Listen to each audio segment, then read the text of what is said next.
there'll be an element of sadness if Smith Rowe or Balogun, or particularly given the hype around Patino, even 18 months ago, maybe, if they're moved on, that comes at a slight emotional cost for fans. Yeah, definitely. And I was actually quite surprised by the strength of reaction to our story on Monday about Patino, because clearly the evidence is built up through youth ranks and playing on loan at Blackpool, but also a bit of a myth around these players. I don't mean that in a disrespectful way, to the contrary. I mean, it can snowball, can't it? It can snowball. A couple of people see them, praise them, then it snowballs. Fans who've never seen them then jump onto it, and this is our next great hope. And that's through no fault of the kid.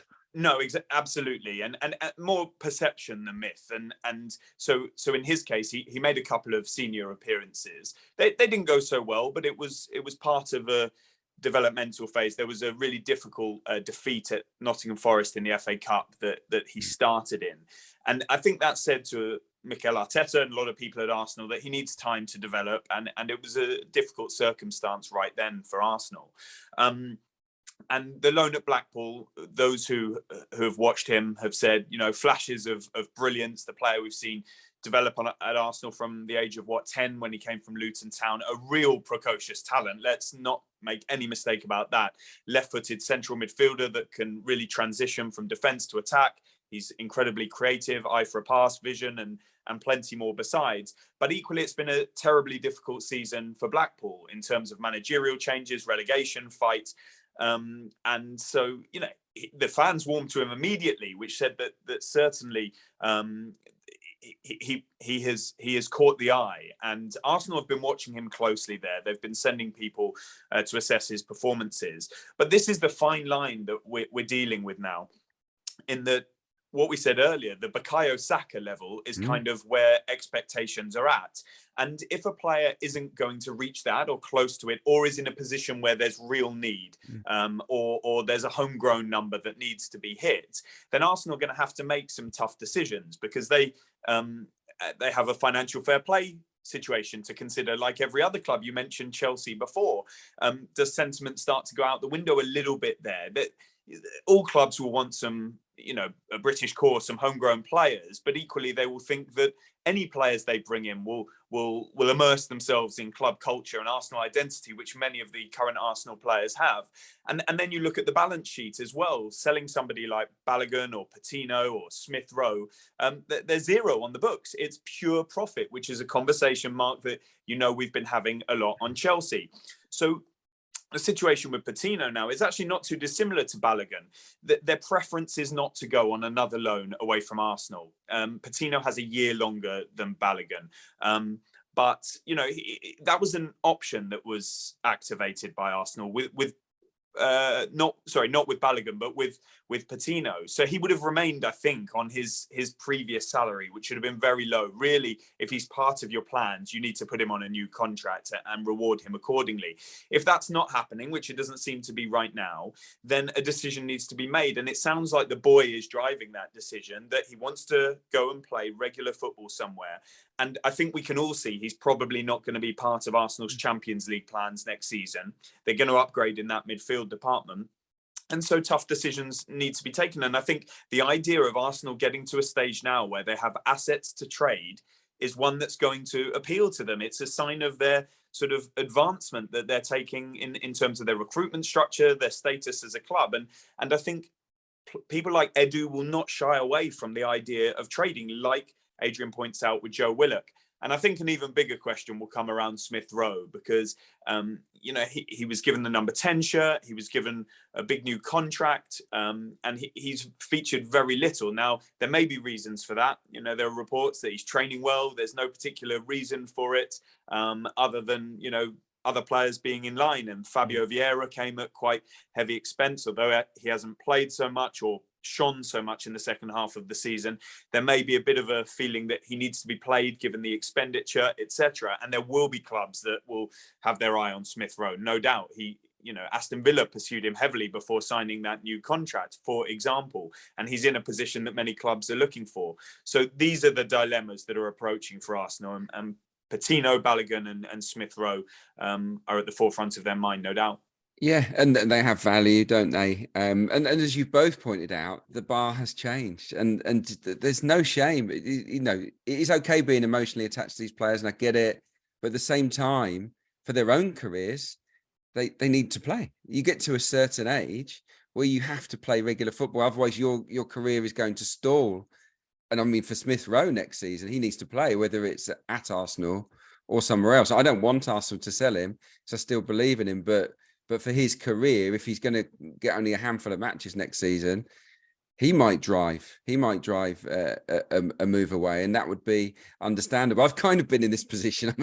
I'm not the same level as a Smith Rowe, but I could maybe put myself with Patino back in the day. You know, I'd had a taste of the first team. I'd done pretty well, but then I was back on the periphery. I was out on loan, and Arsenal were in the market for a new winger. And who were they looking at? Mark Overmars. At the time, absolutely miles better than me, and was always he was twice as quick. He was probably the world's best left winger at that time, or certainly in the conversation. And you know what? Sometimes got to say, my pathway's blocked here. It's not happening. And I think that Patino, even though he's quite young, probably got to look at the situation and think, well, Rice might be coming in. We've already got Xhaka, we've got Partey, and just think, yeah, this is the time. Was that? Did you find that hard to deal with or easy to deal with? Because it was Mark Overmars. So if you go, well, look, they're bringing Mark Overmars, what can I do about that? Really? Yeah, it's time to move on. It made it easier, definitely. Yeah. You know, I was upset at leaving Arsenal. I didn't want to go, but for the sake of your career, you get to a point where you have to play games. Otherwise, you're just going to disappear off the face of the planet, and you can't. You've got to keep momentum. You've got to build and develop and improve.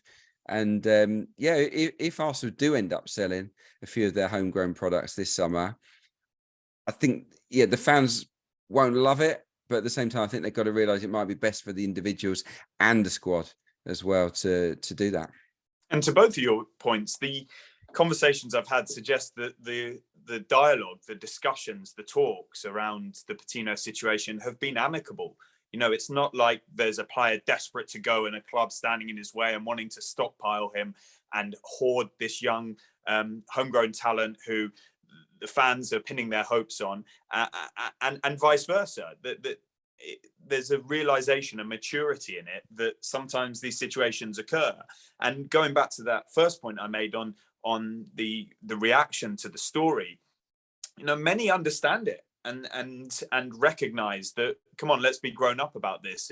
The fairy tale doesn't always happen. Of course, he would have been one of the next stars at Arsenal, but Arsenal looked dramatically different to how they were looking when he was starting to emerge. And timing is a blessing or a curse. You know, right place at the right moment and wrong place at the right moment. Well, I played when it was Rioch's era, and Arsenal were still a strong team, but we were a weaker side than when Wenger took over. He signed Vieira, he signed Anelka, and then he was going in for the likes of Overmars and Petit, and it was like, well, the level has changed, and all of a sudden, a squad that I could get into previously became almost unattainable, and maybe that's where we're getting to with some of the younger players. And there's no shame in that at all. No, absolutely not. And also, you mentioned Willock earlier. I mean, look at Willock. I mean, that's the prime example of in many ways what a player can achieve, but also the primary role of a football club when you have young men and women in your academies is to, if they don't make it with you, to make that should be your prime objective, to make sure